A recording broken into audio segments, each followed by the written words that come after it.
Okay, so tinignan muna natin pinag-aralan natin yung mutual inductance and then yung self-inductance. Okay, and then from the self-inductance, gumamit tayo ng example. Okay, involving a series RL na circuit. Okay? So yun yung ginawa natin last time. Pinag-aralan natin yung charging and discharging an RL circuit. Okay, and nakita natin na pwede tayong mag-store ng magnetic potential energy uh, inside or within the inductor, okay, using this RL circuit. Okay, now let's consider another type of circuit which is an LC circuit. Okay, sandali kailangan kong i-take. Okay, tulad ng sinasabi ko kanina, ang pag-aaral natin ngayon is another type of circuit which is yung LC circuit. Okay, of course, ang LC circuit is composed of a series na inductor at saka capacitor. So yung inductor makikita niyo dun sa baba and then yung capacitor makikita niyo dun sa taas. Okay, and meron, of course, merong switch. And for this to work, one of the circuit elements has to be charged. Otherwise, kung walang naka-charge diyan, walang tatakbo na. Okay? So let's consider, for example, na in this case, yung naka-charge dito, yung charge dito based dito sa graph sa baba, okay, ay yung electric potential energy, which means na yung naka-charge dito yung capacitor. So, ano nangyayari dito? At the initial time, t equals 0, when the switch is closed, okay, yung charge ng capacitor, okay, from the charge capacitor, magkakaroon ng current flow. Depende sa, tawag dito, sa sign nung capacitance. Okay, so in this case, yung capacitance ay nasa positive sign na nasa left, at yung negative sign na nasa right. So, ibig sabihin yung current ay magpo-flow counterclockwise. Okay? So, at t equals 0, meron tayong fully charged na capacitor, which means na yung total energy ng buong circuit, okay, ay purely dahil sa capacitor. Okay, and then, after some time, okay, yung madi-discharge na fully yung capacitor, pero fully charged naman yung inductor. Okay? And walang heat dissipation dito kasi walang resistance. Okay? So kung ano man yung energy na pinrovide nung capacitor, all of it will be converted to magnetic potential energy and the total energy remains constant. So yun. But then, of course, once na fully charged na yung inductor, magdi-discharge siya ulit and magsisimula na ulit mag-charge yung capacitor. And again, after some time, fully charged na yung capacitor and yung inductor naman ay wala nang charge. Okay, wala nang stored energy. Okay, and then again, magdi-discharge yung capacitor and ililipat niya naman yung energy niya dun sa inductor. So merong cyclic na exchange of energy between electric potential energy tsaka magnetic potential energy. And this is what happens in an LC circuit. So that's why this is called an oscillating LC circuit kasi yung energy ay nag-oscillate lang between yung capacitor at saka yung inductor. Okay? Yes.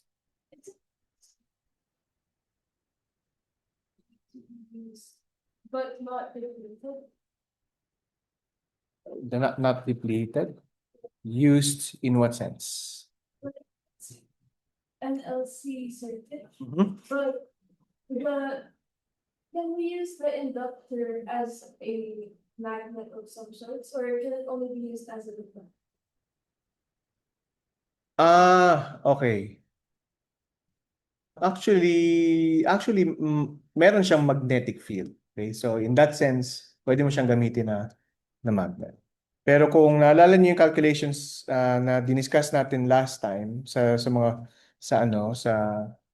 previous na examples, okay, well, actually hindi pala tayo nag-compute ng magnetic field, ano? Pero yung magnetic field dito ay maliit lang. So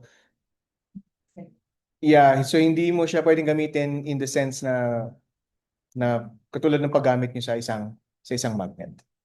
Okay. So it's still it produces its a magnetic field, okay? Pero mahina siya. And for that you cannot use it as a magnet. Okay. Yeah. Okay, so yun yung nangyayari dito sa LC circuit. Okay, so now let's try to see kung ano nangyayari dun sa circuit. Okay? In terms of yung charge niya at saka yung current na dumadaan dun sa circuit. Okay, so we have this circuit, we have a capacitor in series with the inductor, and dito ini-indicate ko ano yung direction nung current. So yung loop travels in a clockwise tawag dito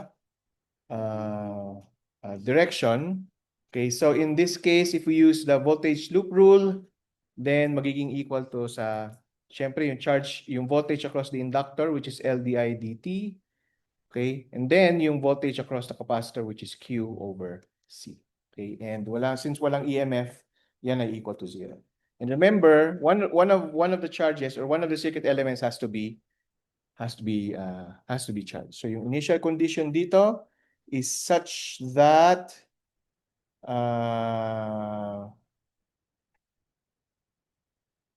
okay, pwedeng Q is equal to Q naught. Para lang meron tayong initial na. Yes. Q is equal to Q naught, pero dito hindi Q naught yung nakalagay, kundi Q lang. Okay, so anyway, lagay ko na lang dito na Q is not equal to 0. Okay. Okay. And knowing na yung I ay equal sa dq dt, then ko-convert natin to ngayon or insert natin ngayon yung I dun sa equation. So we have d squared dt squared q minus q over c is equal to 0. Okay, and rewriting that, we have d squared q over dt squared minus q over LC ay equal to 0. Okay. Now, okay, kayang-kaya nyo na isolve yung differential equation na yan, di ba? Yes. Laplace. Pero hindi nyo naman kailangan ng Laplace. Pwede ng d squared minus 1 over LC. Di ba? Straightforward naman na yan. So, okay, Q. Okay. So, ganyan. Okay? So madali na yan. Dahil ang solution dito, ang solution dito ay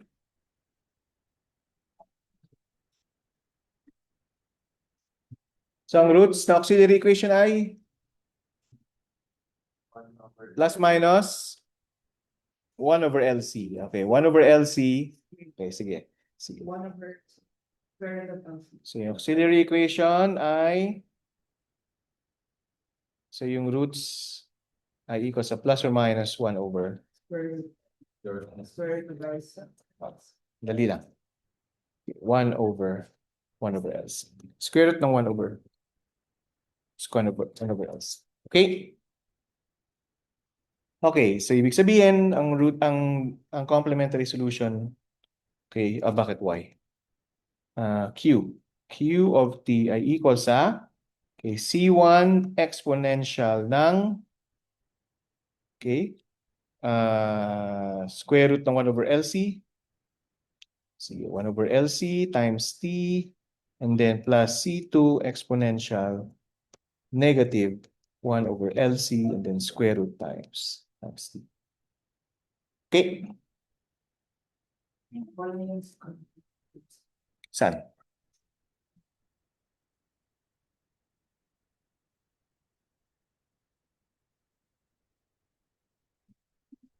Okay? Now,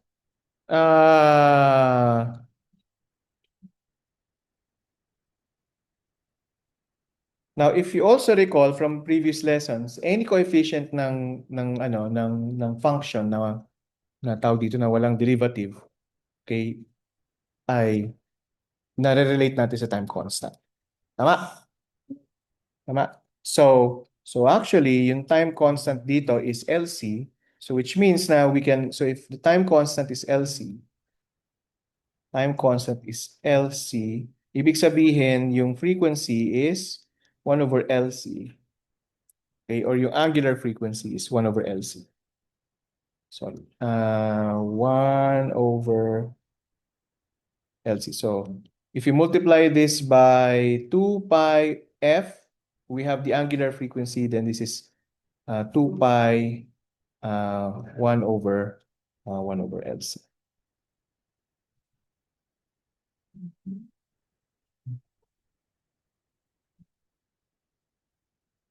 Okay, or omega is equal to 1 over actually omega squared. Mas convenient na i-define yung dali kailangan ko lang i-reconcile yung nandoon sa okay. Ganito ang gawin natin. Okay, so para lang mas d squared minus omega squared. Okay, so yan na lang gagawin natin. Okay, Q is equal to 0, where omega is equal to 1 over square root ng LC. Ayan, so mas yan. Which means na I can write this as C exponential omega t, okay, plus C2 exponential minus omega t. Okay ba yan? Okay, mas at least pinilitan ko yung 1 over LC ng omega squared. Okay. May term tayo na doesn't involve a square root. Yes.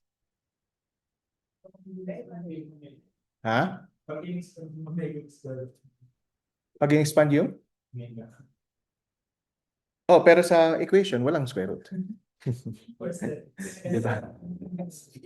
Well, maraming ganyan. And actually for convenience din kasi imagine niyo kung mag-ano kayo, kung magtawag dito, kukunin niyo yung derivative niya para kunin yung current. Hindi magkakaroon kayo sangkatutak na naman na square root, di ba?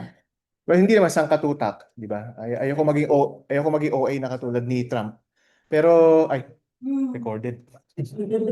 Pero ibig ko sabihin tawag dito, makikita nyo sa physics na tawag dito, out of convenience, ginagawa talaga tong ganito mga bagay. Yes?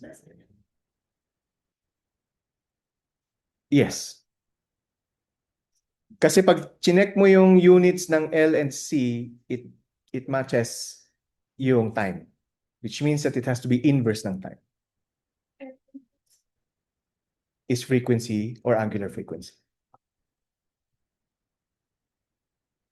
Okay? Okay? Okay. Di-delete ko yung part na merong So, now, if you look at this circuit, it doesn't actually describe yung oscillatory na behavior. Di ba? Right? Kasi alam natin na nag-oscillate yung current between, o yung charge between yung inductor at capacitor. Okay? So, ang pwede natin gawin is to somehow use Euler's equation, okay, which relates yung exponential sa cosine. Okay? Now, we don't have to be mathematically consistent here, okay, but you can see na yung sum ng exponential omega t tsaka exponential negative omega t is related sa cosine. Tama? Tama ba? Using Euler's equation. Diba? Ang cosine x is equal to e to the x plus e to the minus x over 2.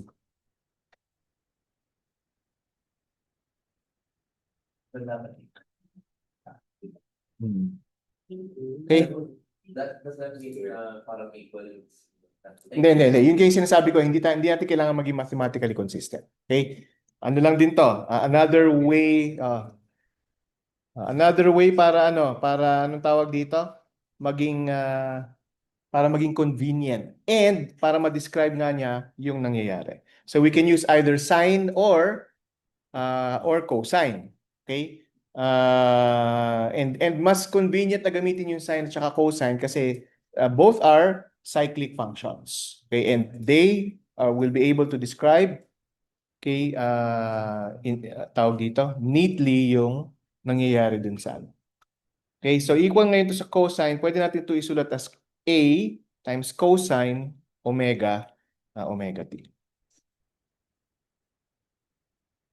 Okay, omega t.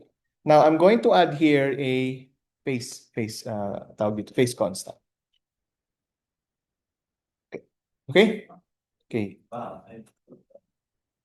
To generalize. Okay? Bakit? Kasi if phi is equal to 0, then ibig sabihin lang yan, okay, na yung oscillatory behavior, okay, so ito yung time and then ito yung Q. Since ito ay cosine, so nagsisimula siya sa charge. Charge na ano, di ba? Charge yung capacitor. So let's say yung capacitor yung dinidescribe dito. So nagsisimula siya sa charge. Meron siyang charge na Q. Tama? Okay. Okay, and then after some time, okay, wala na siyang charge, which means na lahat ng energy niya ay napunta na sa inductor. And then after some time, okay, mag-charge ulit siya. Okay, pero in the opposite direction, and then opposite polarity, and then madi-discharge, and then mag-charge ulit. Okay, now this is for the case when phi is equal to 0. But sometimes there are examples na half charge yung tawag dito, yung capacitor. Okay? So, in that case, okay, anong tawag dito? Pag half charge, ibig sabihin, nandito lang yung capacitor. Okay? And then, pag ganyan siya, oops, dali ah. Okay, so, dito siya babagsak. Well, hindi katulad ninyo. Yan. Buti na-gets nyo yung joke ko. Yan, okay? So, pag ganyan, and then, ganyan, okay? So, in this case, ito yung phi is equal to, kung ito ay, sabihin natin, nag-shift siya by 90 degrees. 90, yeah. So, pi over 2, okay? Approximately.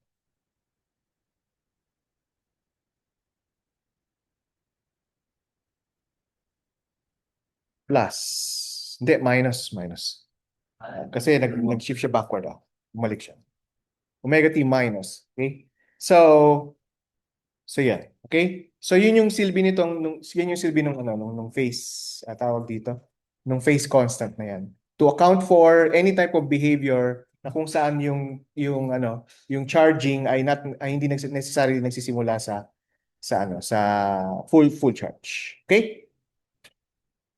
Okay. So of course yung amplitude ng charge, and then yung omega alam natin is 1 over square root ng 1 over s. So from there pwede nating makuha yung current.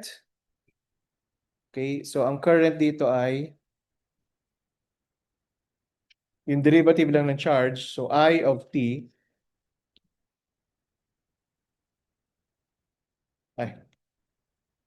yung I of t ay equal sa d dt ng qt yung A times cosine omega t. Anong derivative ng cosine? Negative, sine omega t. So may omega dito, sine omega t plus phi. Okay.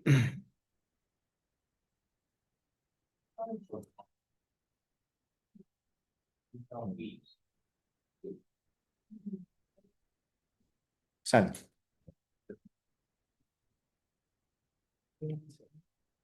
Yes. Okay. So sabi niyo familiar, di ba? O hindi? Hindi ba familiar? Pinag-aralan niyo na to before.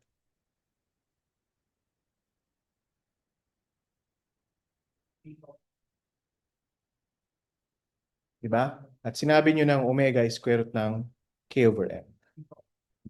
Ba? At kung naalala niyo rin, yung solution has this form. Pero imbis na q, ang nilalagay niyo dyan ay x. And then yung velocity ay makukuha nyo ay meron ganyan din. Meron din ganyan form. Okay? Okay. So marami actually sa mga nature, especially marami sa nature na nagbe-behave in an oscillatory motion, tawag dito ay pare-pareho lang yung equation na nagde-describe sa kanya. Which means na pareho lang din in terms of physics, tawag dito, pareho lang yung nangyayari. In fact, okay, if we want to determine kung ano yung energy to the circuit, okay, we can use yung knowledge natin about yung natitira yung knowledge. Kailangan ko maging accurate, di ba? Yung natitira yung knowledge about oscillatory motion. Okay? Kung naalala ninyo, sa 101, yung velocity is given by plus or minus square root ng km, okay? Square root ng a squared minus x squared. Naalala nyo ba yan? Yes! Ayos! Which means ang current is plus or minus square root ng 1 over LC and then a squared minus q squared. Okay, a squared minus q squared. Okay, syempre kung babalikan natin yan dito, yung A na ito is also Q or Q naught, di ba? Kasi yan yung initial na charge. So we can replace A here by Q. Oops.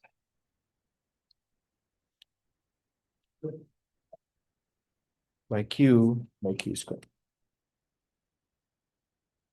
Okay. Nangalin. Omega. Kasi pag nag-take ka na ng derivative, di ba? Tinake mo yung derivative ng cosine, lalabas yung omega. Yes. Yes, so omega siya. Sige na nga, gagandahan ko na nga yung handwriting ko. A omega sine omega t plus phi. Saan banda? Dali ah. Kung mas lumalaw, sabi niya. Ha? A squared minus x squared. Yes. First payment Q minus T square. Squared yun.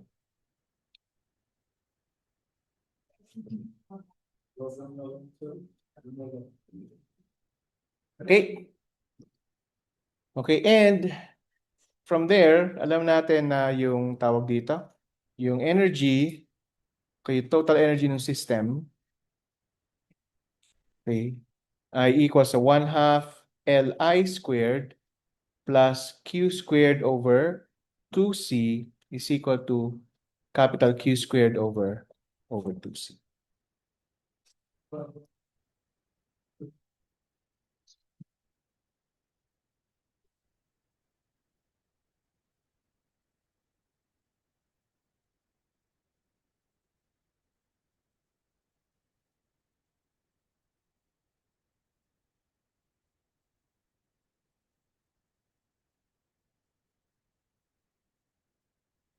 Okay. Okay, so this describes energy and this describes yung current. Okay, at time t equals 0. Okay.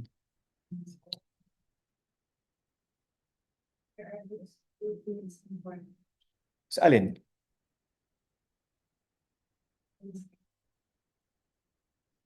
Oh, kasi describe nila yung energy eh. Kasi if we go back here, initially yung total energy is Q squared over 2C. Okay? Now as time progresses, meron kang energy sa tawag dito sa capacitor at meron kang energy sa inductor.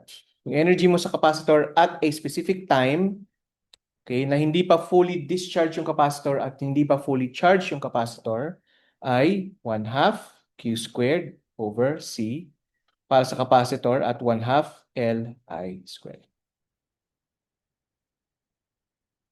Pag hindi pa, pag half or somewhere in between pa lang, hindi pa fully charged. Ito kasi, pag full charge yung capacitor, yan siya. Ito, yan, yung somewhere in between na hindi pa fully charged or fully discharged. And from conservation of energy, dapat equal yan dalawang yan. Yun yung nakasulat dito. Yan. Okay.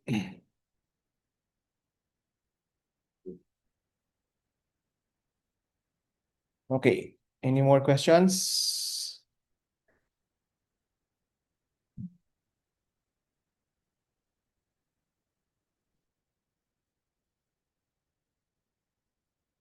Okay. Sige. So, tignan natin itong. Sige. Yes. Then it would also have Q squared over 2C. Or 1/2 L capital I squared. Kasi wala ka ng charge sa capacitor. pero may current ka. Maximum yung current sa inductor. So 1/2 L capital I squared. Okay. Ah. Yes, di ba ang ginagamit natin for I, pag small I, ibig sabihin, ano siya? Ang tawag dito? Oo. Varying. Pero pag I na capital, convention natin dun is for constant value. Sure. Okay na?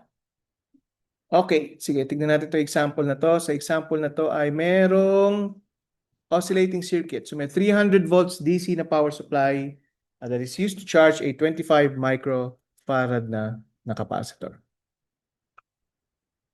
Okay, and after the capacitor is fully charged, okay, it is disconnected from the power supply and connected across a 10 millihenry inductor. Excuse me. So the resistance in the circuit is negligible.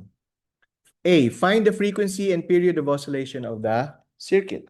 Letter B, find the capacitor charge and the circuit current 1.2 milliseconds after the inductor and capacitor are connected. Yes. So sa letter A, medyo madali na yan kasi yung time constant or yung frequency and period of oscillation. Oops. So yung frequency is square root ng 1 over LC. So this is 1 all over 10 times 10 to the minus 3 Henry and then 25 times 10 to the minus 6 farad. Okay, na sagot dyan ay, and then syempre kukunin natin yung square root, diba? Sagot dyan is 2.0 times 10 to the 3 radians per second. Okay, and yung frequency, actually pinapahanap is frequency. So omega over 2 pi. So di-divide natin yung 2 pi times 10 to the 3 radians per second by 2 pi. Okay, yung omega divided by 2 pi. So what we'll get is 320 hertz. Okay, and then yung period is just the reciprocal of the frequency. So 1 over 320 hertz or 3.1 times 10 to the minus 3 seconds or 3.1 milliseconds.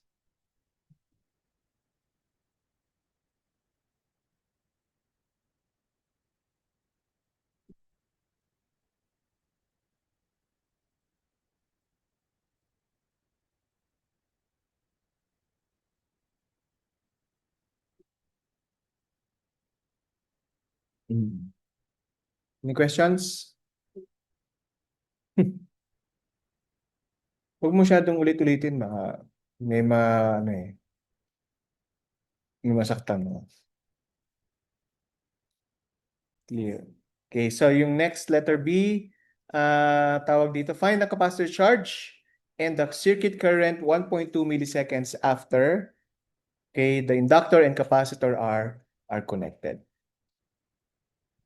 Okay, so how do we solve for, shit, ang laki pala ng handwriting ko. Wala tuloy space para sa ano.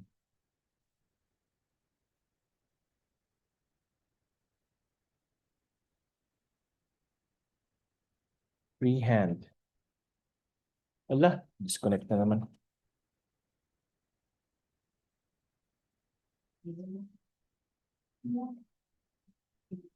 Pwede ko mapalitin to. Paano? Oh, pinipinch ko nga eh.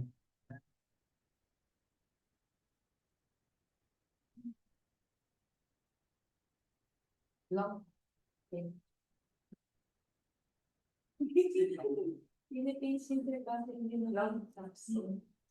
Long tap. Ayun, ang lit. Sanay ka lang yan. Talaga?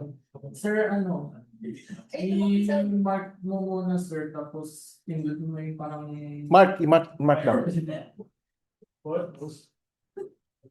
Tapos pindutin yung Yung square icon, sir, nagalat mo mas dalit na square sa phone. ito? Yun naman.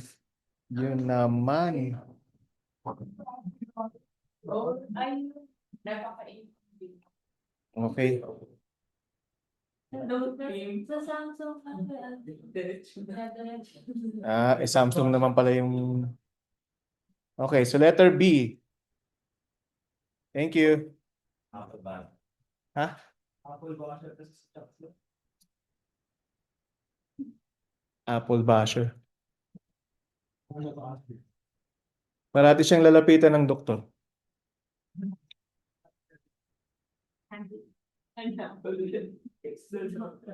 Oh, anong charge? At a specific time. May expression time for that, di ba? Okay, so Q of T is equal to 1.2 milliseconds, di ba? I equals sa Q cosine plus pi. Okay, ano yung Q dito ngayon?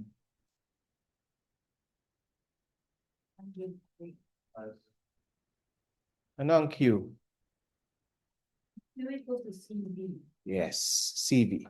So, ang capacitance is 25 times 10 to the minus 6 farad and yung pinrovide na voltage sa kanya is 300 volts. So, yung Q dito ay nakasulat na Q dito. 7.5 times 10 to the minus 3 coulomb. Okay? What else? Alam na natin omega, it's 2 times 10 to the 3 radians per second. Yung T is 1.2 milliseconds. Ano ngayon ang phi? Ano ang phi? Bakit? Yes, exactly. Capacitor is fully charged.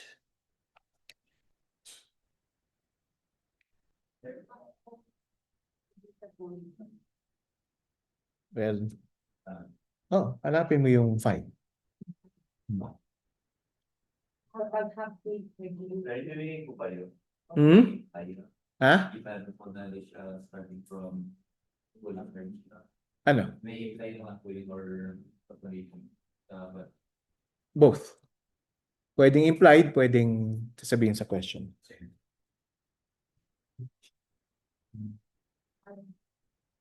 Pi over 2.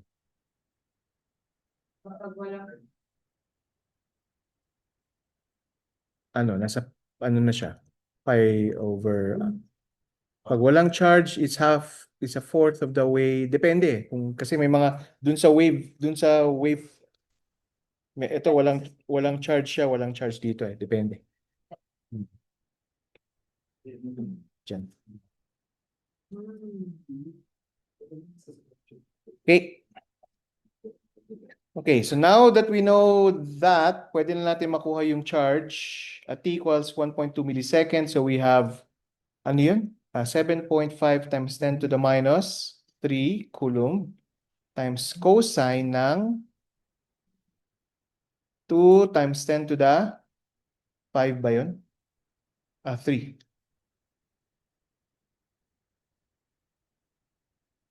Radians per second times 1.5 millisecond, di ba? 1.2 milliseconds. Times 10 to the minus 3 seconds. Okay, and yan na yung charge. Okay, so in this case, yung charge ay equal sa negative 5.5 times 10 to the minus 3 coulomb.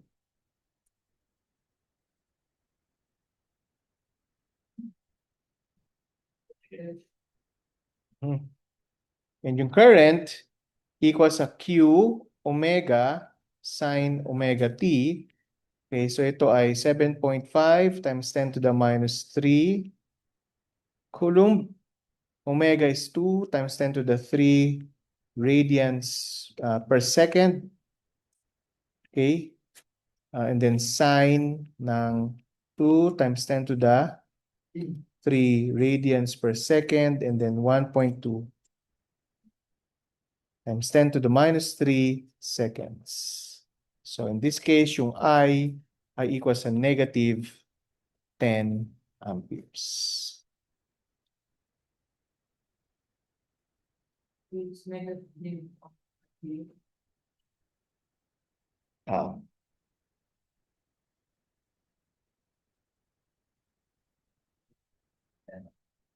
-10 amperes. Direction ng ano.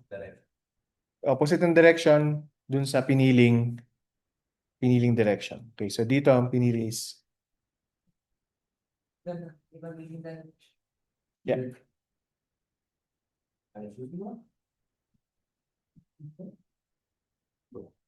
Okay. Any questions? No questions. No, No question. Sir, kung half charge lang siya, minus pi over 2. Yes, depende actually kung nasan siya sa cycle. Ito yung half charge, oh. Pwede siya dito o dito. Okay.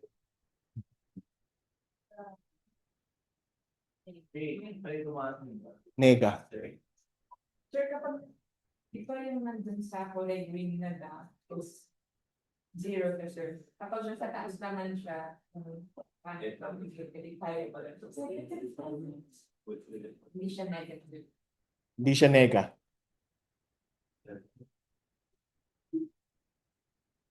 Circuit half charge, how did it get how did it get the maximum like inductance charge and maximum like Hindi, kasi kung half charge siya, ibig sabihin nagcha-charge naman yung isang element, di ba?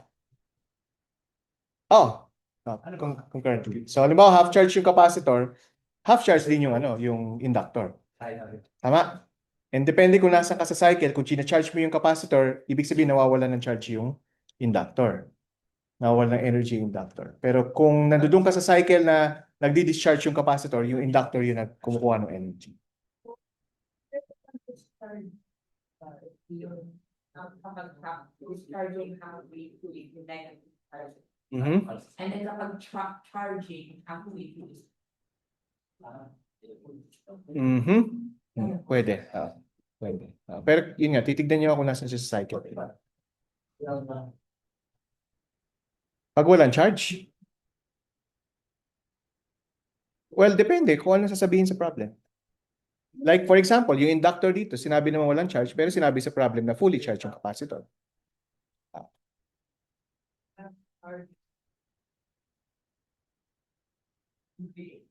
So i-given yan lahat down. Para maging tawag dito, para malaman niyo kung nasang part na sa cycle yung. Okay, any questions? Walang questions din sa online audience? Wala, okay. Hindi kayo tumatawa? Hindi nga tayo pupunta, tapos tumawa na.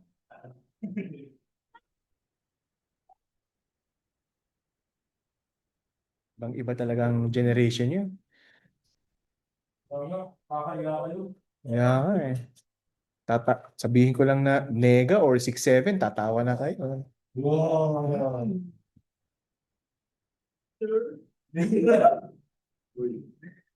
Next problem, 30.9. For the LC circuit of example 30.8, find the magnitude, magnetic and electrical energies at T equals 0 and T equals 1.2 milliseconds. So, ang pinapanap dito ay energies, di ba? So energy, electrical, tsaka magnetic. So, electric at tsaka magnetic. Anong electric energy? Electric potential energy? 1/2.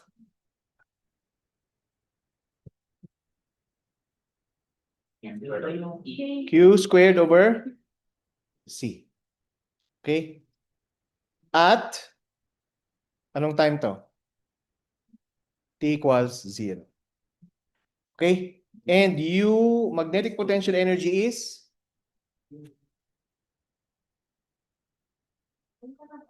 So, at T equals 0. Yan. At T equals 0, anong sinabi at T equals 0 sa problem?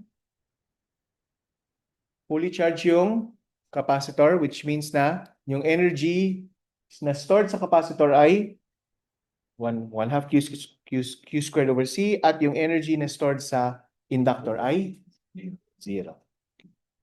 So this is 1/2 and then yung Q ay 7.5 times 10 to the minus 3 coulomb squared divided by yung capacitance na 25 times 10 to the minus 6 farad. So yung energy dito is 1.1 joules. Okay, and that's also the total energy of the system. Okay? Now, at t equals 1.2 milliseconds, okay, so anong UE? 1/2 small q squared over C, which is 1/2 times, ano to, negative 5.5 times 10 to the minus 3 coulomb squared over 25 times 10 to the minus 6 farad, which is equal to 0.6 joules. And yung magnetic potential energy is 1/2 Li squared, which is 1/2, tapos yung inductance at 10 millihenry, tapos negative 10 ampere squared. So ito ngayon ay equal sa 0.5 joules. Okay, at makikita natin na yung sum ng energies na ito ay equal sa 1.1 joules. Nice. Nice. Observation. Yes.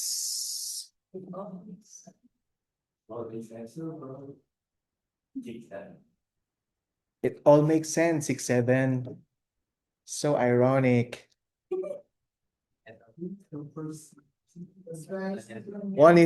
One is posi and one is nega.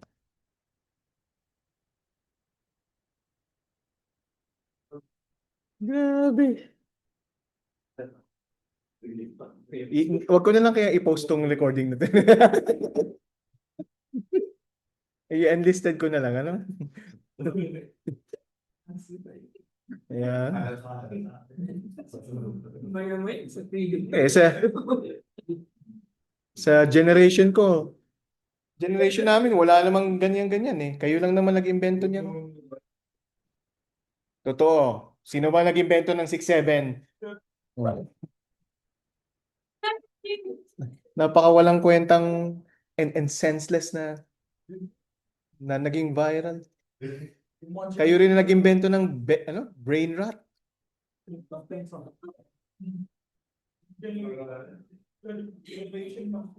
Generation.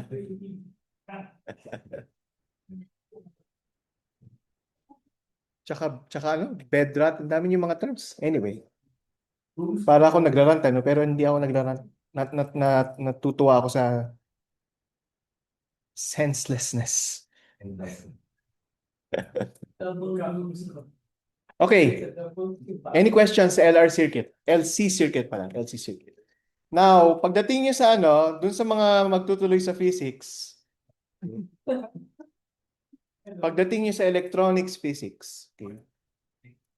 Yung LC circuit na ito is actually a very important na circuit in any device. Kasi this controls yung frequency of oscillation ng isang particular device. Okay? It has its own name. It's called a tank circuit. Okay? Kasi nga, it's a tank circuit kasi it stores energy. And it just, tawag dito, transfers energy from one circuit element to the other. So may oscillatory ka na behavior pagdating sa energy. And yung frequency na oscillation niya given by square root ng 1 over LC. Okay, so ginagamit ito sa kahit anong tawag dito electronic system na kung saan merong oscillatory na behavior. Like for example, kung gumagamit kayo ng radyo. Okay. Shit, alam niyo pa ba kung anong radyo?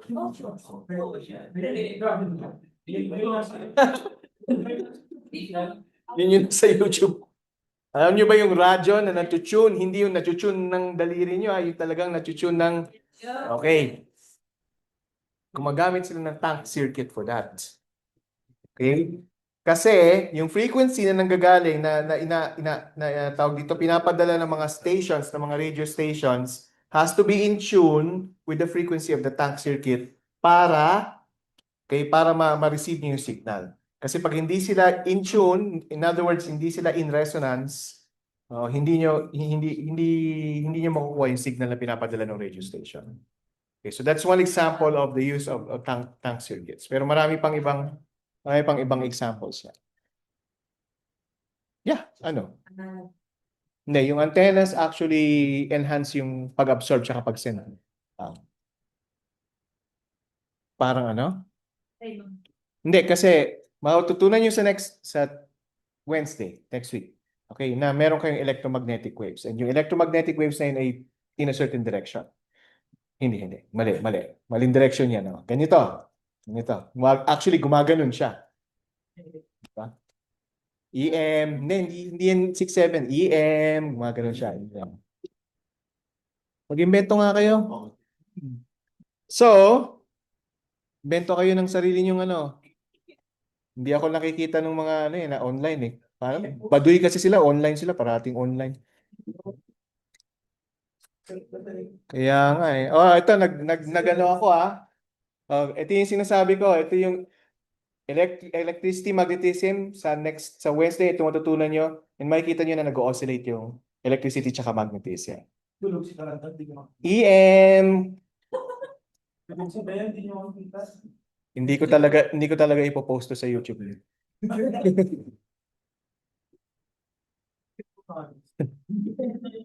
Okay, ano sinasabi ko? Nawala na rin ako. Ha? Oh, yun. Kung bakit kailangan nyo ng antena, di ba? Okay. Now, pag yung antena, dapat yung antena ay nakatapat dun sa orientation ng electric field or ng magnetic field. Pero mostly electric field yan.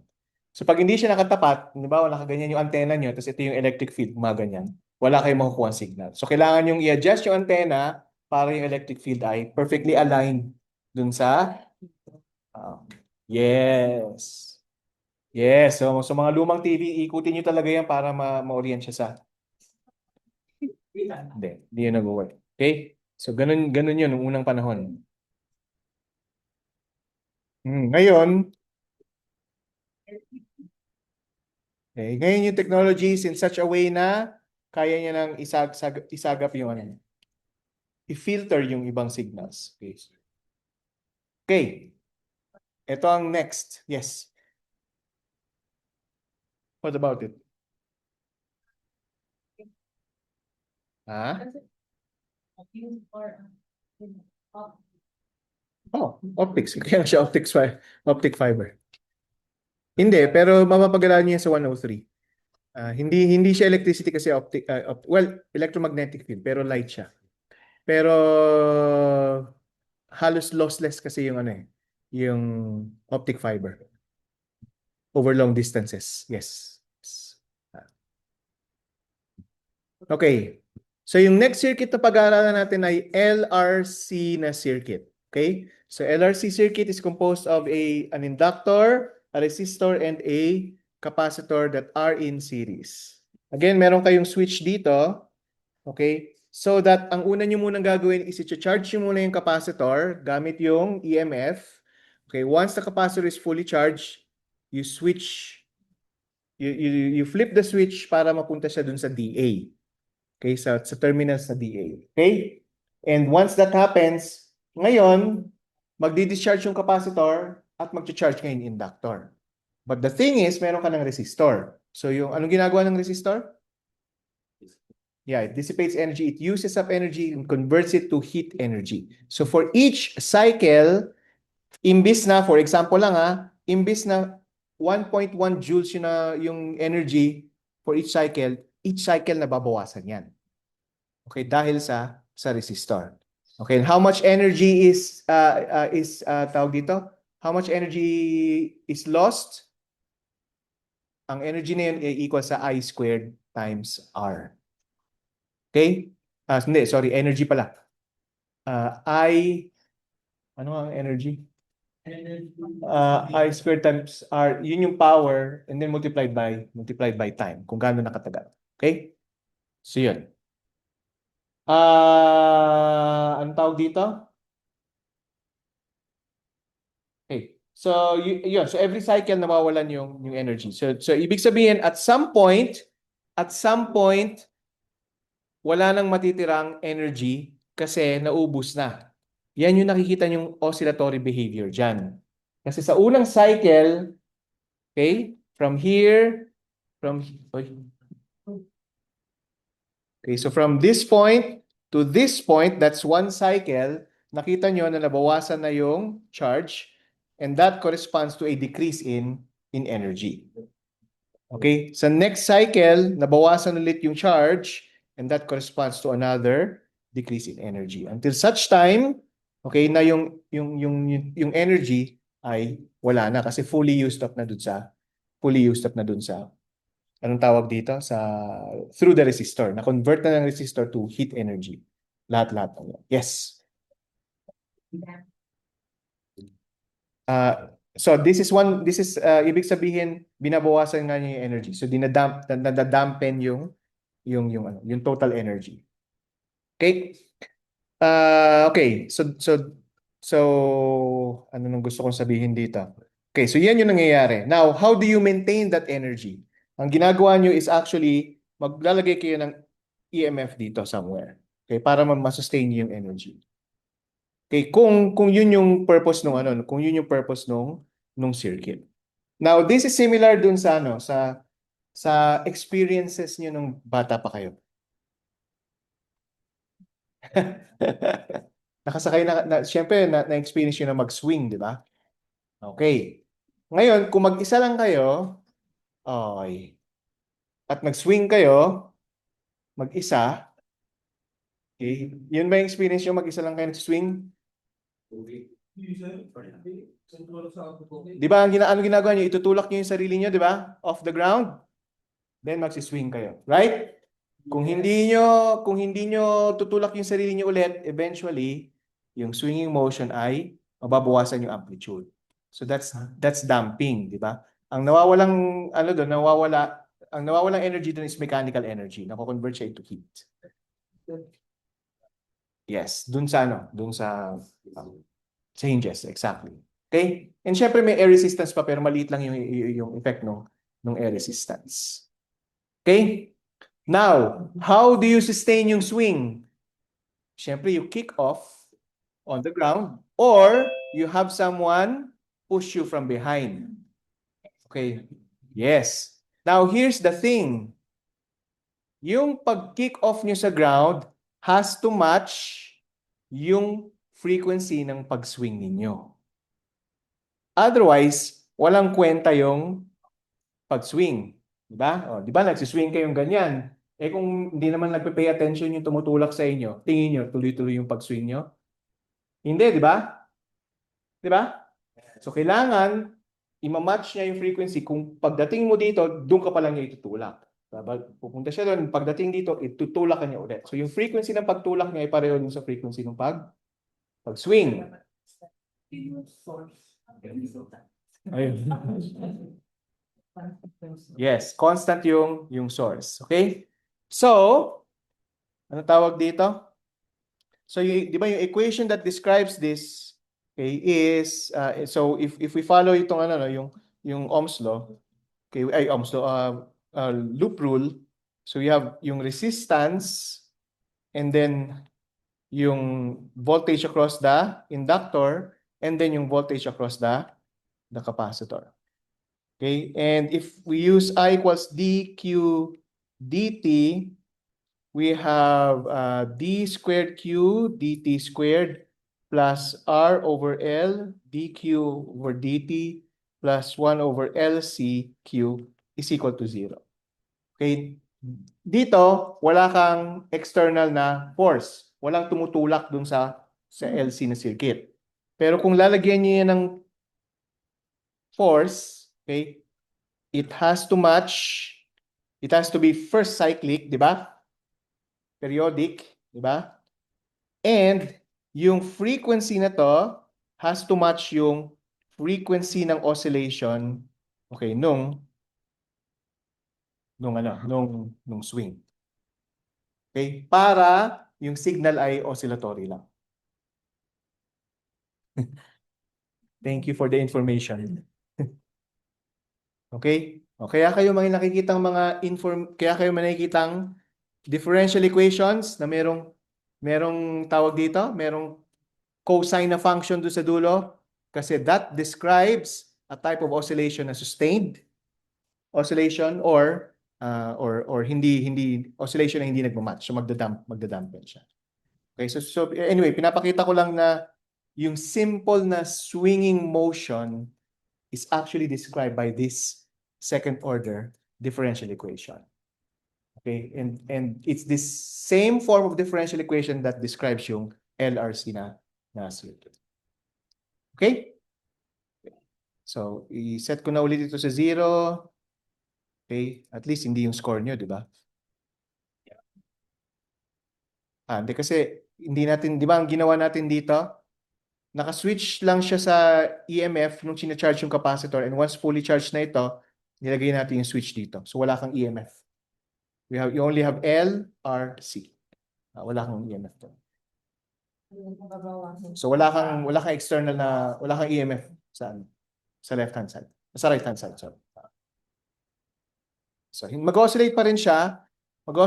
Pero ganyan. Okay. Yes. Pero magdedepende yan sa kung anong tawag dito, kung anong type ng damping, which is gagawin natin or discuss natin after ng break. Okay? Sige. Break muna ng mga until 45.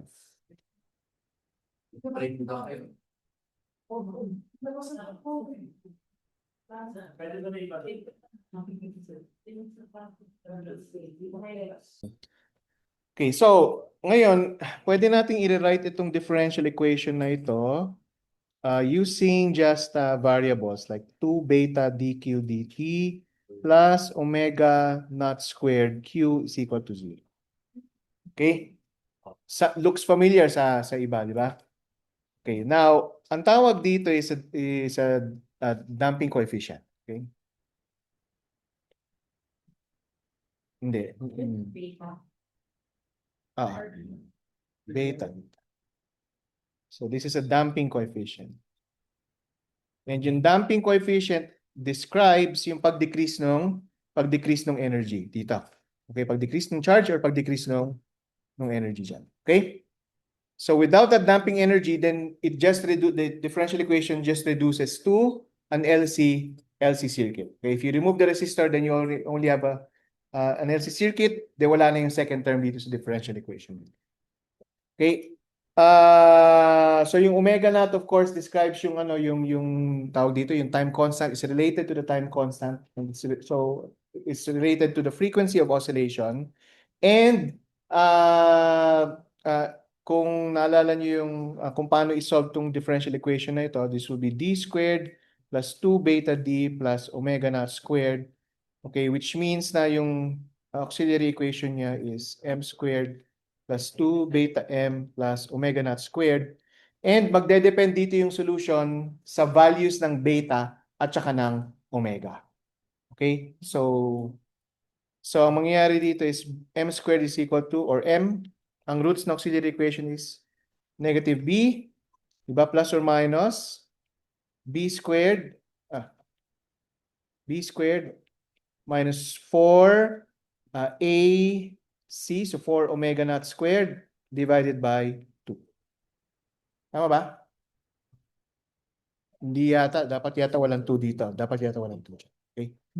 So dapat walang 2 dyan. Okay. Ha? Wala na nga eh. Oo.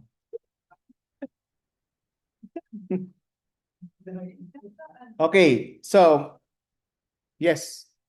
So, magdedepend yung sagot niya sa kung yung beta squared or beta is greater than omega naught, beta is equal to omega naught, and beta is less than omega naught. If beta is greater than omega naught, yung square root is positive. Tama? And this is what happens. Ang tawag dyan ay underdamped. Yan yung oscillation na mangyayari. Okay? Now, if beta is equal to omega, then this is called critically damped. Yan yung nangyayari. Okay, i-describe ko kung anong klaseng motion yan mamaya-mayang konti.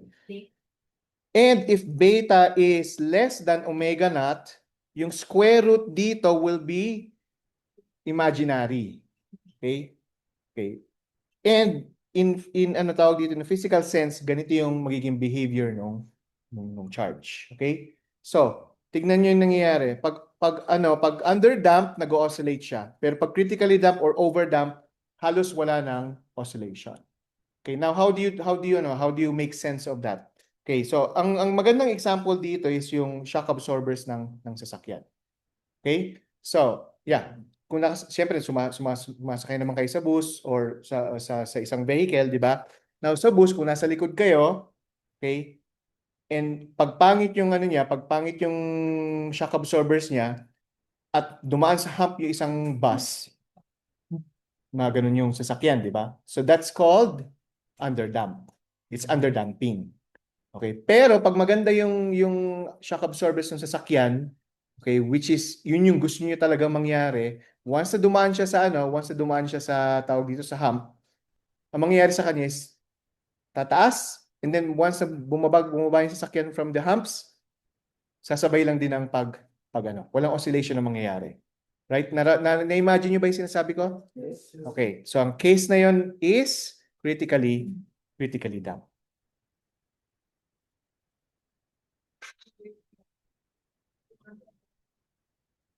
Yeah, so yung shock absorbers ay hindi so it's probably underdamped.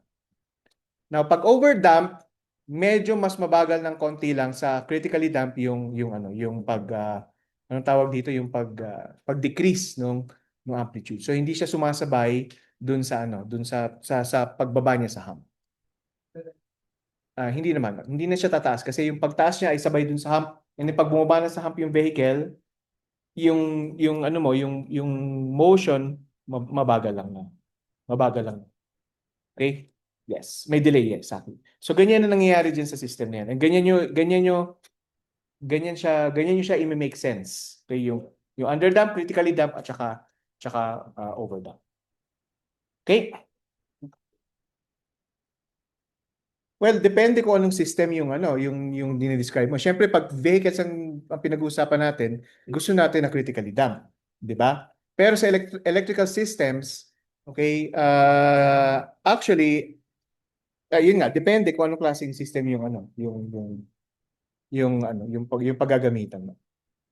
Okay? So kung gusto mong tawag dito, kung gusto mong may oscillations pa rin pero dying yung oscillations, the underdamping yung ilalagay mo na system. Okay, and then you make sure na yung beta is greater than omega naught. Okay? Based on this differential equation. Okay? So yun yung description or yun yung nangyayari diyan sa system na yan. Okay. Any questions? So, tawag dito. So, siyempre, kailangan natin ng solution dito sa differential equation, And tawag dito, for some of you, okay, alam na natin yung solution dito sa differential equation na yun. Dun sa mga ComSci, meron ba kayong 113? Ha? Mathematical 113.1. Sorry, math 113.1. Wala. So wala kayong ODE? Ay, meron pa sa COM 716. So may sarili kayong ODE. Okay. 116. Tapos nyo na, nakuha nyo na. Ayun po. Kinukuha nyo ngayon. So alam nyo na kung paano i-solve yung differential equation na yun. Yung second. Okay. So, hindi,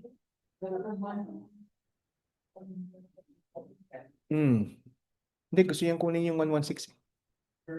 Okay, so A exponential negative R over 2L T cosine ng square root ng 1 over LC minus R squared over 4L squared times T plus phi. Hindi ba familiar? Sa mga nag-1 to 1, hindi ba familiar? Hindi ba fulfilling ng isang bagay na dinerive nyo sa isang subject ay ginagamit nyo sa isa pang subject?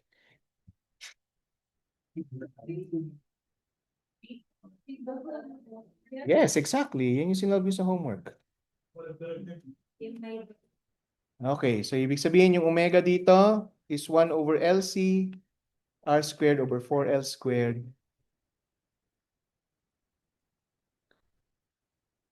Okay.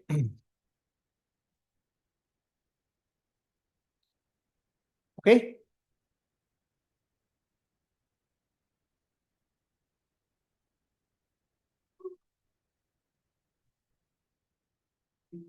Okay, now i-discuss lang natin ang tawag dito. Discuss lang natin ng kaunti itong equation na ito and break it into two pieces. First, yung cosine. Of course, yung cosine tells us na oscillatory siya. Di ba? Then meron kang exponential na negative. Yung exponential na negative tells us that it's decaying. Okay, so if we look at this graph again, okay, yung cosine term is actually this one. So magbubura na ako.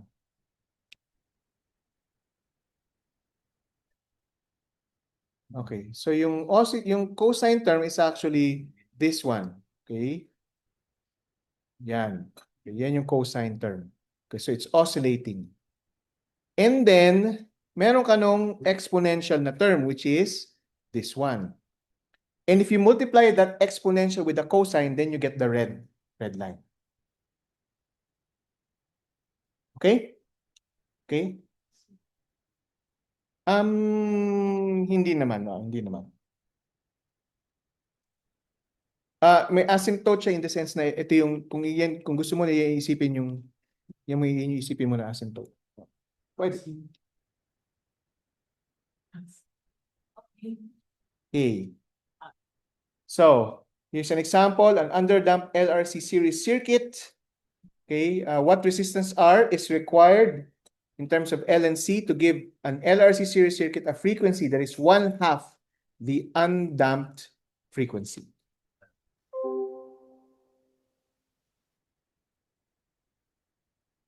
Okay, so 1/2 the undamped frequency. So ano yung damping frequency? Omega prime, di ba? Yun yung nandiyan sa ano. Omega prime is square root ng 1 over LC minus R squared over 4L squared. 4L squared. Ano yung undamped frequency? Okay, square root ng 1 over LC. So, sinasabi rito, yung frequency is 1/2 the undamped frequency. So, omega prime is 1/2 omega naught. And then solve for R. Okay, so 1 over LC minus R squared 4L squared is equal to 1 over LC. Okay, tinanggal ko na yung mga square root kasi both sides ay naka-square root. Siyempre, square ko lang yan. Okay, then I get that. And then isolate nyo yung sorry, may 1/2 dapat dito. And then pag in-square ko yan, magiging 1/4. Tama? Agree? Kasi 1/2. Pero i-square ko, so magiging 1/4. Okay, so this is 3/4 LC is equal to R squared over 4L squared. Diba? Cancel yung L. Okay, and what we'll get, simplihan na natin. 3L over C and then square root. So R is equal to 3 times yung hindi naman given yung value. So yan na yung sagot.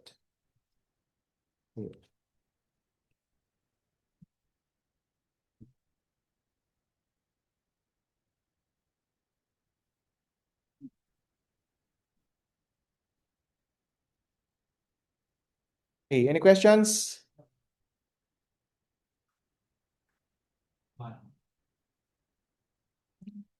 Any questions? Wait muna po.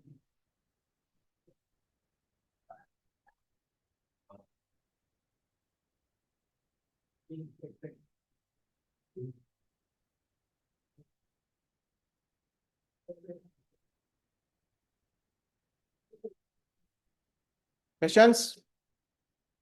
Wala? Okay. Now,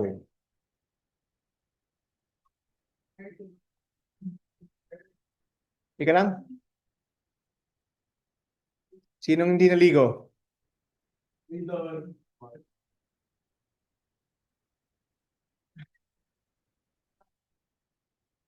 May bumahing eh.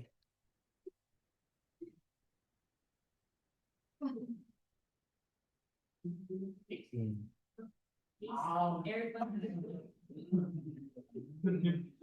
Ang next natin,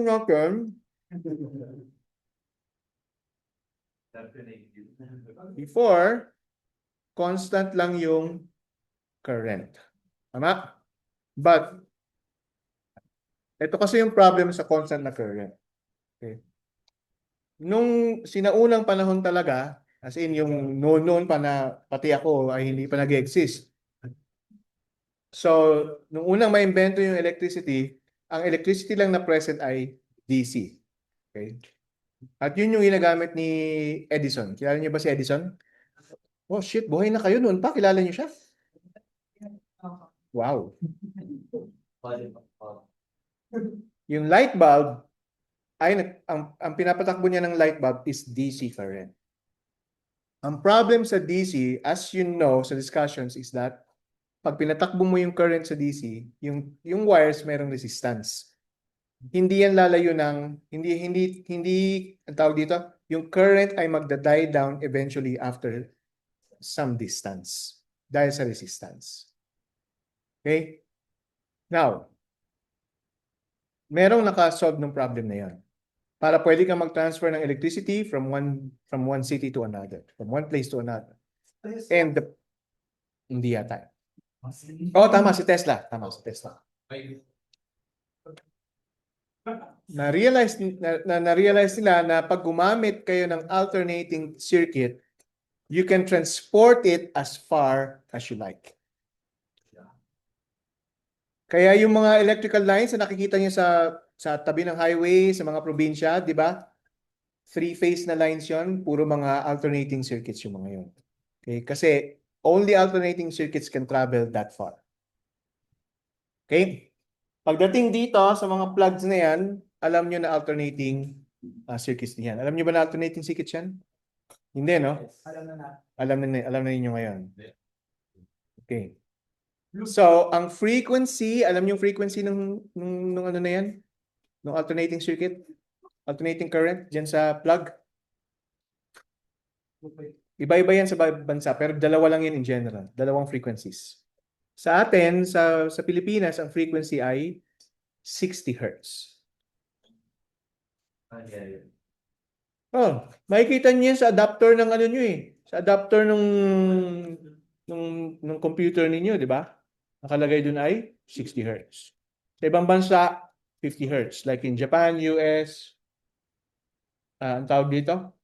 UK, mga 50 Hertz yung mga yan. And yung iba nga, ano yung voltage na lumalabas dito? Alam niyo ba kung voltage lumalabas dyan? 220. Okay? And sa ibang bansa, gumagamit sila ng 110.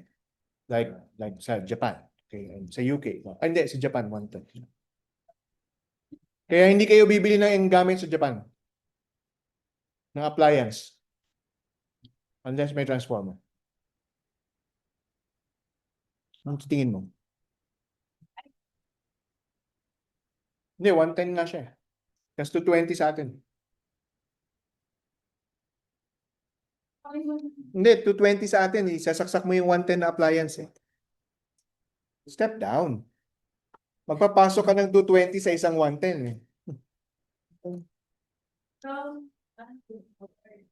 Siyempre. Okay? Okay, so yan ang silbi ng AC na circuits. Okay. So how do you describe AC circuits? So siyempre, ang gagamitin natin dyan na description ay in terms of voltage. So yung voltage, again, this is small v. times V cosine omega t. Okay? So so ito yung description ng cosine omega t, anything above the zero line, okay, is positive, and anything below the zero line is negative. So kaya siya tinawag na alternating circuit. So alternating na source. Similarly, yung current can also be written, okay, in that manner. I cosine omega t. Okay, now, even though alternating circuits tong mga to, alternating voltages, tsaka current, okay, pag kumuha kayo ng multimeter at nilagay nyo dun sa plug, ang ma-measure nyo is 220, hindi nyo ma-measure yung frequency. Diba? Kasi yung multimeter actually measures yung average, okay, nung voltage, okay, na lumalabas dyan sa plug. Okay, so ina-average niya yung frequency na yan, yung oscillations na yan. Okay, so, sorry. In reality, yung average na current is 2 over pi times I, or 0.6371 times.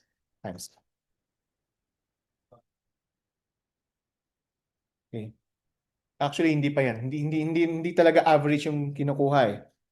Ang kinukuha is RMS or root mean square. So I over square root of 2.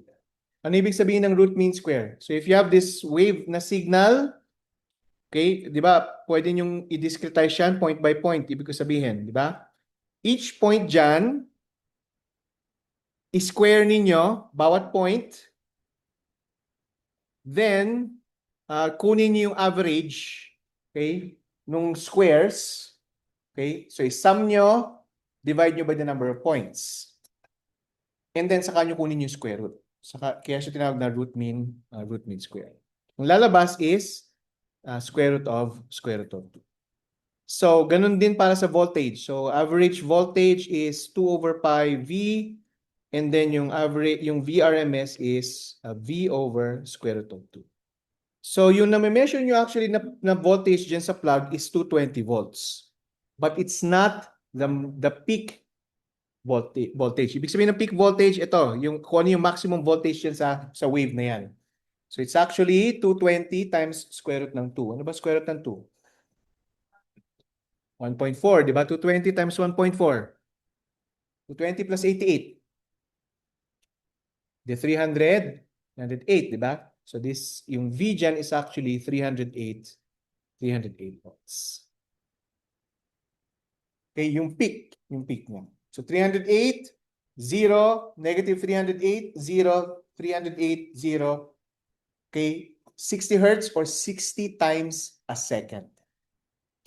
Okay, so ganun kabilis yung pag-oscillate nung ano na yan, nung voltage na yan. From 308 to negative 308 and back. 60 times a second. Okay? Huwag nyo munang pansinin yung ano na yan, phaser.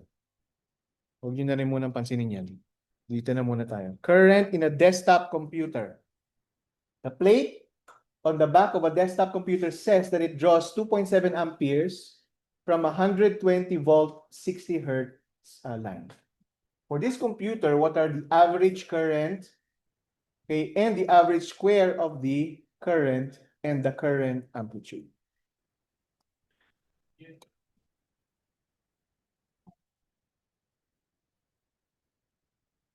Okay, so ano ang average for letter A? Ano yung average na current?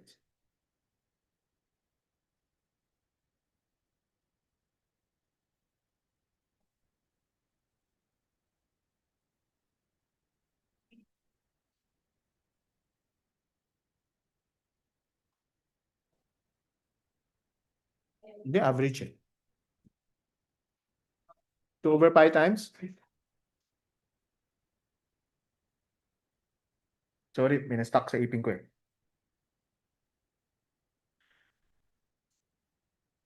Okay.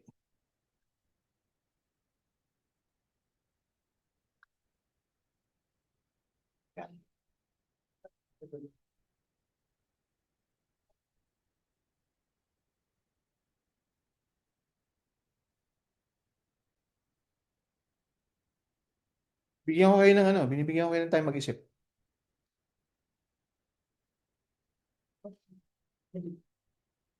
Okay, ito na yung sinasabi ko na wag tignan nyo kung anong nangyayari. Wag niyong diretsong tawag dito, i-apply yung equation.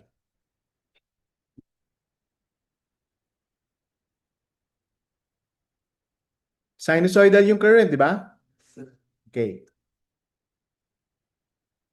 Ito ang itsura ng sinusoidal na current. Pag in-average niyo yan, ang sagot. Zero. Dahil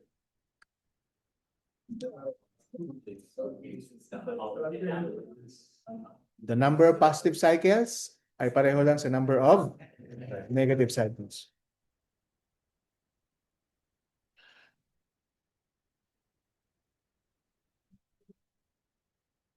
Okay?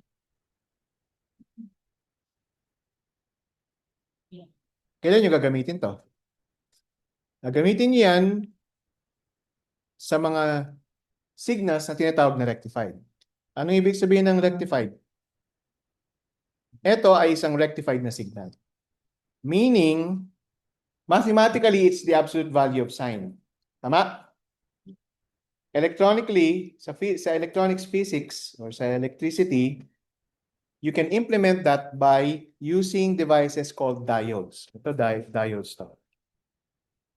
So you don't need to know about that sa 102 pagdating sa electronics physics. Pag-aaral mo lahat yan.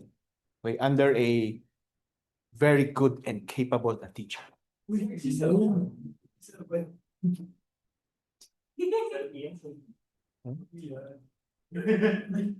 Okay. Bida na naman ang... So, ang tawag dito, diyan nyo gagamitin yung equation na naka-display doon. And remember, ang point nga dito is, huwag kayong makakita lang kayo ng equation, average current. Yun na yung gagamitin ko. Kailangan yung huwag mag-overthink, huwag din mag-underthink, kailangan nyo lang mag-think. Biglang may nag-log out. Ayaw nang mag-think. Okay.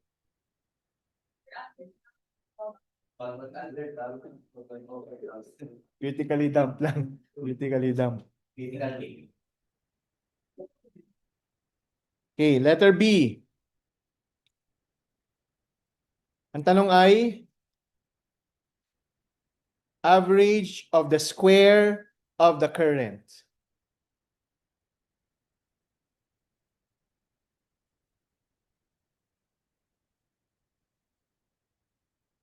So it's the average of the square of the current.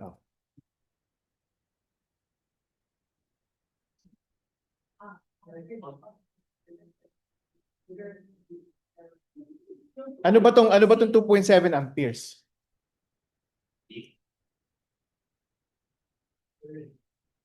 Hindi. Kasi measured siya eh. Yan yung nakalagay sa plate eh. So ibig sabihin yan yung na-measure. Ano bang mini-measure? Hindi. Anong mini-measure ng multimeter? Sinabi ko na yan kanina. Hindi. Ang mini-measure ng multimeter ay yung RMS. Okay? RMS ang mini-measure niya. So yung current RMS is 2.7 amperes. Anong RMS? First, iti-take nyo yung square, then kukunin nyo yung mean or average, and then kunin nyo yung square root. Pero dito, ang tinatanong lang ay yung average of the square. So, ano ngayon ang tinatanong dito?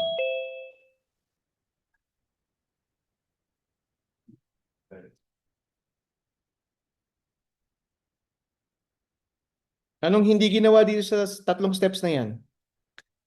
Yung root.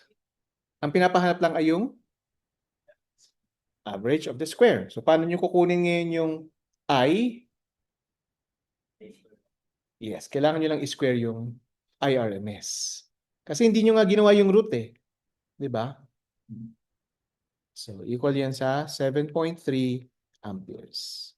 Square. Any, okay. Bakit over 2? Higher.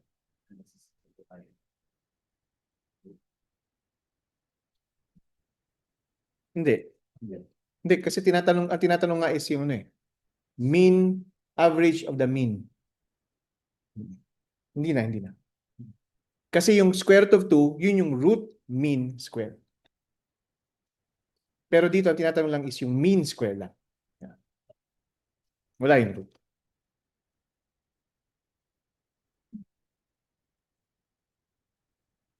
Okay? So, ano ang current amplitude? Ano yung actual na current na amplitude? Diyan yun na ilalagay yung square root of 2. Okay? Kasi dito tinatanong yung peak current ng wave. Okay, so square root of 2 times 2.7 amperes. So this is 3.8 amperes.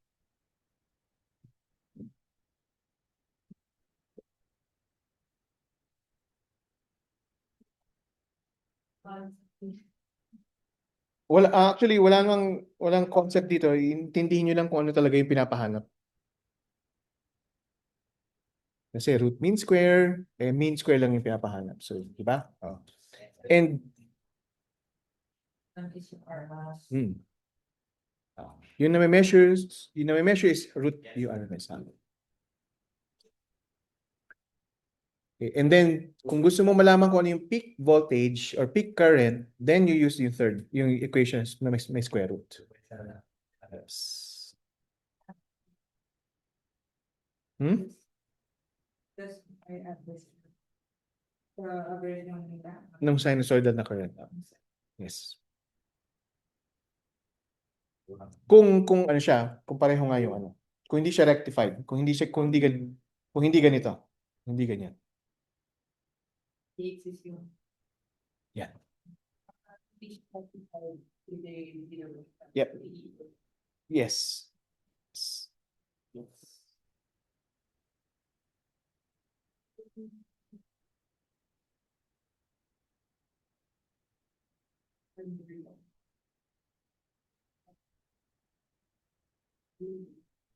Okay?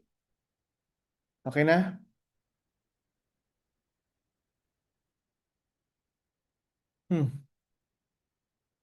Iniisip ko kung di-discuss pa natin to, hindi eh.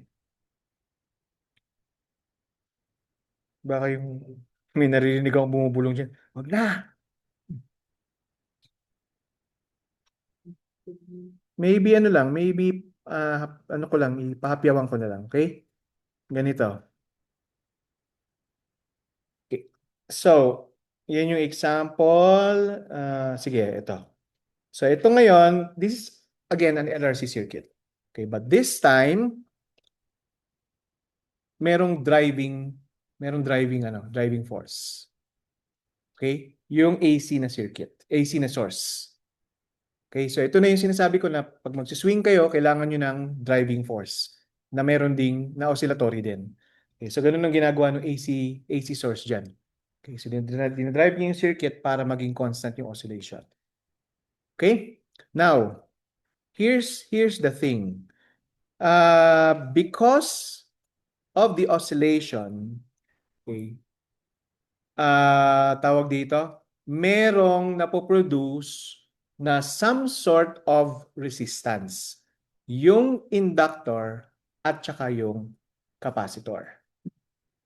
Okay? So akala natin, 'di ba, akala natin yung resistor lang yung tawag dito, nagre-resist. Okay? Pero in fact, yung capacitor at saka yung inductor also provide some sort of resistance. Okay, pero ang tawag natin sa resistance ng inductor at saka ng capacitor ay hindi resistance, kundi anong tawag dito?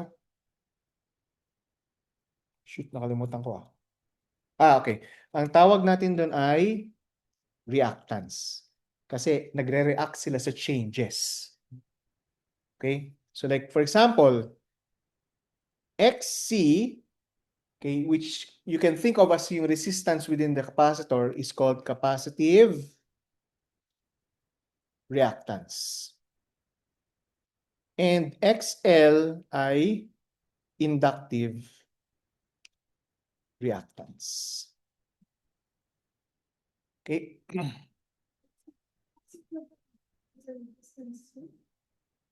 Yes.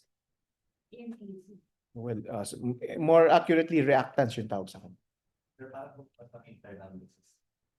Hindi.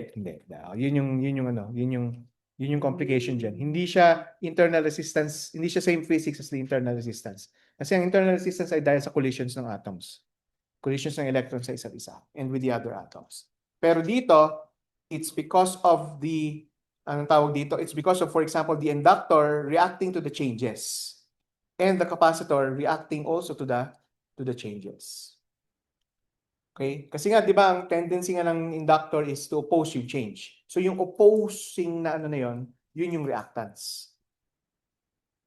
Okay? And yun nga, yun yung, yeah. Yes. And that only happens if there's resistance, if there's oscillation.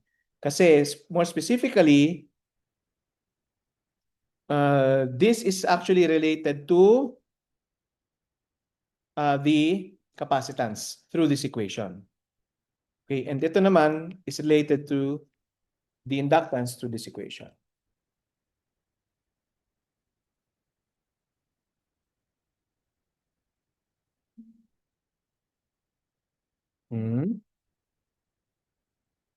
Yeah. Okay?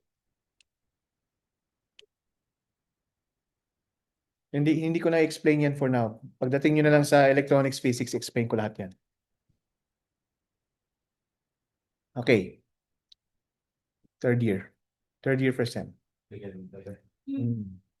Okay, so ibig sabihin, meron ng tatlong, sabihin natin nga, resistance na involved dito. Dahil sa resistor, dahil sa capacitor, at dahil sa inductor. So if you write out yung loop rule dito, yung voltage, yung total voltage ay equal sa, anong tawag dito? Sa voltage across the capacitor plus voltage across the inductor plus voltage across the resistor. Now, here's another different thing pagdating sa AC circuits. Hindi linear ang voltages. They're actually sum of squares. So yung total voltage is actually equal sa sum ng squares ng voltage across the inductor, ng resistor, tsaka ng capacitor. Okay? So for now, unfortunately, kailangan nyo lang talagang tandaan. Okay, so wala na ako ibang maipo-provide na ano dito. Yeah. Accept and remember for now. Okay. So, if we divide everything by I, and I can do this dahil Ohm's law. Pero bakit hindi pare-pareho yung I for each of the circuit elements? Kasi ganun ginagawa ko eh. Ay, hindi I, kundi I squared, sorry, I squared. Ganun ginagawa ko, 'di ba? VC over I, VL over I, VR over I. Bakit walang sari-sariling current yung resistor, capacitor, at inductor? Kasi they are in series. Oo. Okay? Dahil in series sila, may common silang current, kaya pwede ko silang i-divide. Which means na, ano bang V over I? Okay, mamaya natin yan, pupuntahan. Ano ang VC over I? Ang VC over I is capacitive reactance squared. Okay, ang VL is inductive reactance squared. And yung VR over I is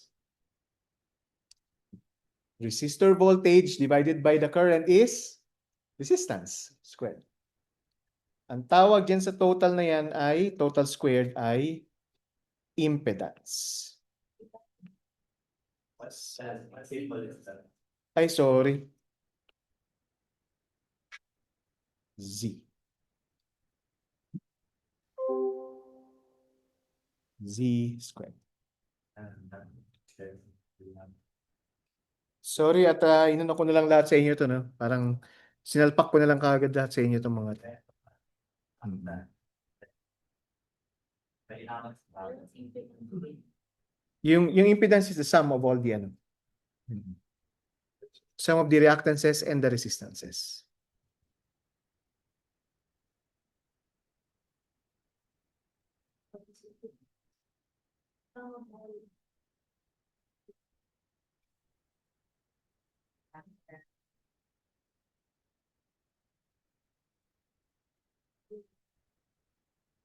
Okay, meron yata akong maling naisulat dito. Sorry lang, kokorek ko lang ah. Uh, Actually, this is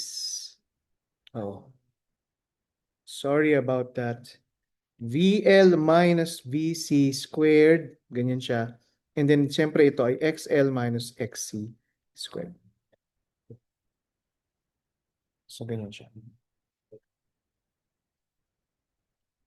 Yes, accept nyo na lang muna yan kasi hindi ko diniscuss yung phasor diagram. So, hindi ko rin isasama sa exam yung phasor diagram. Yes.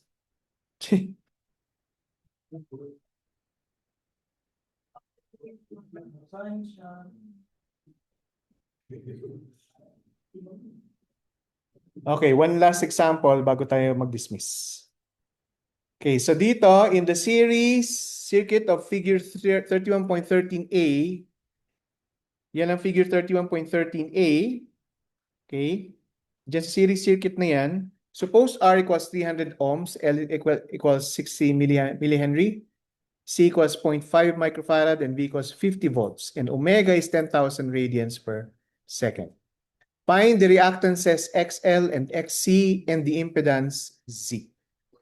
Okay, so medyo straightforward naman to, di ba? XL is equal to omega L. Anong omega?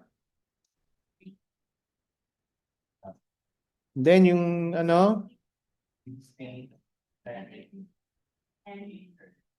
Henry. So this is 600 ohms. Okay, ang unit din ng reactances ay ohms. Kasi nga parang para silang resistance. So this is 1 over omega C. So 1 all over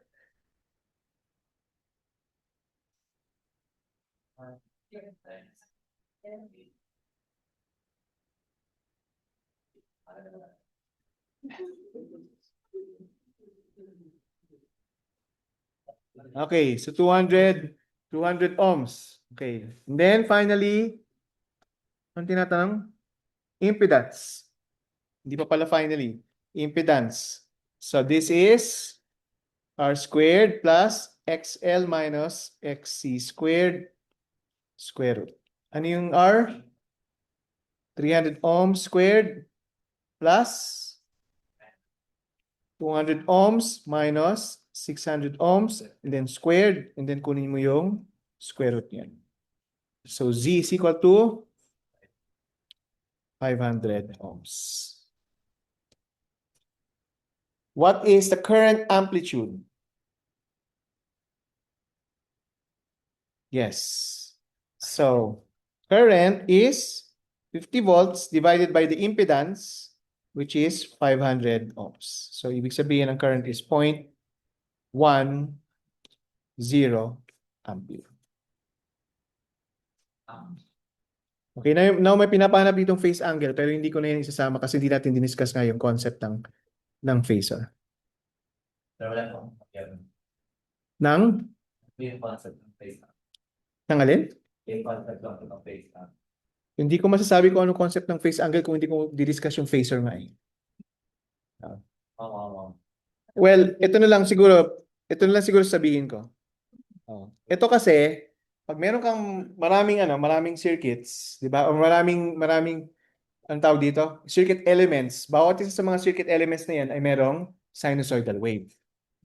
Now, yung circuit elements na yan, hindi in phase yung kanilang mga sinusoidal waves.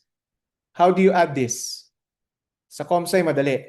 Kasi, i-discretize nyo lang naman yung function, tapos i-add nyo. Okay? Pero, mathematically, ang hirap. Diba? Unless you use yung concept ng phasors. Phasors are just like vectors. So, dinidescribe niya yung So for example, ang phasor ng wave na nag-start from 0 ay paganyan yung direction. Pero pag nag-start siya sa 90, paganyan yung direction. Okay? 180 paganyan, 270 paganyan. So, yun. So mas madali siyang i-add mas madali siya mathematically gamit ang phasors.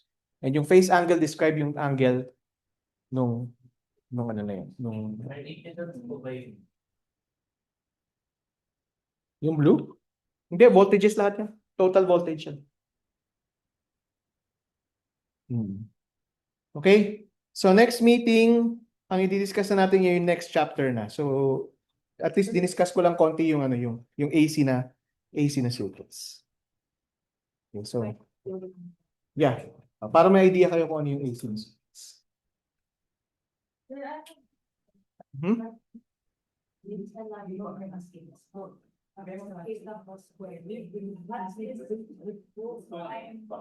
makes a wave square?